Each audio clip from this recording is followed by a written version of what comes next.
Nous allons voir un premier tutoriel sur donc notre nouvelle formation vidéo EBP Gestion Bâtiment en ligne 2022 sur donc la création du dossier. Donc ici c'est vraiment donc très nouveau en termes donc d'ergonomie, hein. Donc ensuite on verra un tutoriel vraiment pour optimiser l'ergonomie et la navigation. Mais lorsque donc vous connectez sur votre compte sur EBP et que vous lancez la première fois donc EBP Gestion Bâtiment, vous allez arriver donc sur cet écran. Donc pour créer votre dossier, en fait, hein, ici, vous avez un petit bouton qui s'appelle Paramètres. Ici, en fait, vous avez Ouvrir et là, vous voyez, vous avez le nom de votre dossier. Donc, on va double-cliquer dessus et lui va nous proposer donc un assistant de création. Donc là, je vais faire Suivant. Ici, donc, eh bien, je vais mettre toutes les informations administratives. Donc là, par exemple, je vais mettre SARL. Ici, donc là, je vais les changer. Je vais mettre, mettons, Mercier, par exemple. Donc là, on peut mettre le nom du responsable. Je vais mettre l'adresse. Je continue, je fais suivant. Ici, donc là, je vous conseille donc de remplir le plus complet possible donc toutes ces informations, puisqu'ensuite, toutes ces informations vont bien apparaître sur vos documents de vente.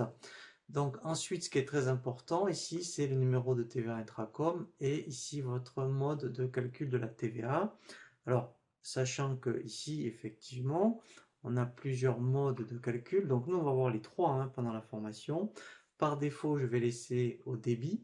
Et on verra bien effectivement, quand vous êtes une entreprise du bâtiment, vous faites à la fois de la prestation et donc du négoce. Hein, quand vous vendez de la fourniture uniquement, par exemple, eh bien, on verra un tutoriel sur donc la TVA mixte et la TVA sur les encaissements. C'est quand on ne fait que de la prestation. Donc là, pour faire simple, dans un premier temps, je vais laisser donc sur les débits. Donc là, il faut mettre le SIRET et le code APE. Et ensuite, donc, alors moi je vais le décocher pour gagner un peu de temps sur le tutoriel, mais moi je vous invite à le laisser cocher. C'est pour importer eh bien effectivement tous les codes postaux. Donc je fais ici suivant. Voilà, donc là c'est très important, ce sont ce qu'on appelle les fonctionnalités disponibles.